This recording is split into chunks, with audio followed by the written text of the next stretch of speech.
नमस्कार मित्रों, मेरे स्पिरिचुअल कनेक्ट आप सभी लोगों का हार्दिक अभिनंदन। मित्रों, आज मैं आप लोगों को व्यास भगवान का जो अवतार हुआ था उसकी कथा सुना रही हूँ। जो 24 अवतार हुए हैं उनमें से व्यास जी का 11वां अवतार ये भक्तमाल की कथा में है, तो उसके बारे में सुना रही हूँ। तो उससे पूर्व अनुरोध एक है कि आप लोगों ने मेरे स्पिरिचुअल कनेक्ट को सब्सक्राइब ना किया हो तो सब्सक्राइब कर लीजिए और ज़्यादा से ज़्यादा लोगों को शेयर भी कीजिए। मतलब तो चलिए हम लोग शुरू करते हैं व्यास भगवान के अवतार के बारे में।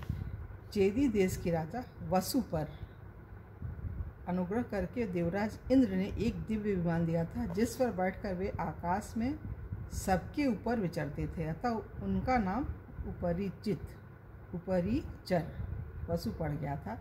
एक बार राजा उपरिचर वसु अपनी ऋतु स्नाता पत्नी गिरिका को, जिसने पुत्रोत्पत्ति की कामना से उचित समय पर समागम की प्रार्थना की थी, उसे छोड़कर मृगया के लिए वन में चले गए। वन में ऋतुराज वसंत की अद्भुत शोभा देखकर राजा को कामोद्दीपन हुआ, जिससे उनका वीर स्खलित हो गया।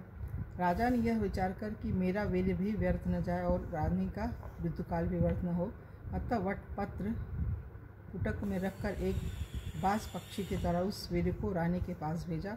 संयोगवश मार्ग में एक दूसरे बाज से संघर्ष हो जाने के कारण वह वीर यमुना नदी में गिर गया, जिसे ब्रह्मा जी के शाप से मछली रूप धारिणी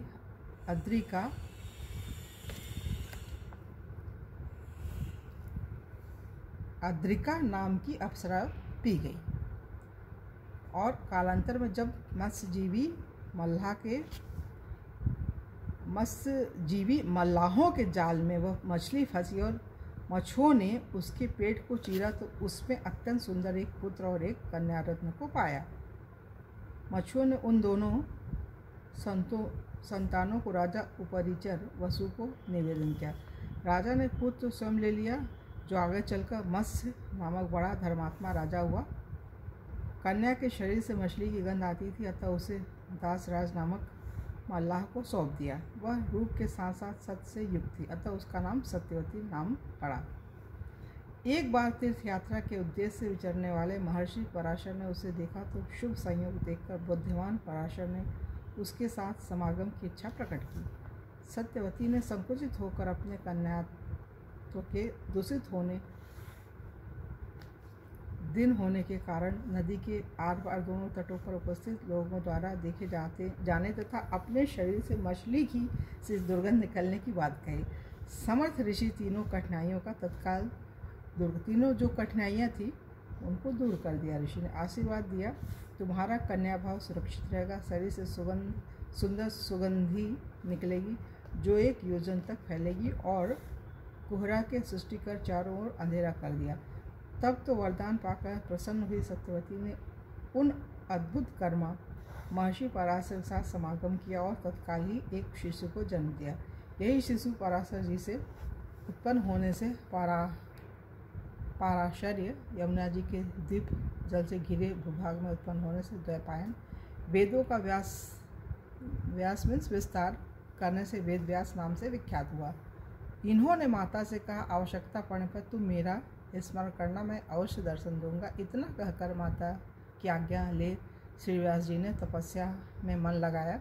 श्री व्यास जी ने देखा कि प्रत्येक युग में धर्म का एक एक पद लुप्त होता जा रहा है, मनुष्यों की शक्ति और आयु क्षीण हो चली है। यह सब देख सुनकर उन्होंने वेद और ब्राह्मणों पर अनुग्रह करने की इच्छा से वेदों का व्यास किया, विस्तार किया। वेद में सबका अधिकार न होने से सर्वसाधारण को वेद तात्पर्य सुलभ कराने की दृष्टि से आपने 5वें वेदतुल्य महाभारत की रचना की। फिर वेदों का अर्थ स्पष्ट करने के लिए ही महापुराणों की रचना की।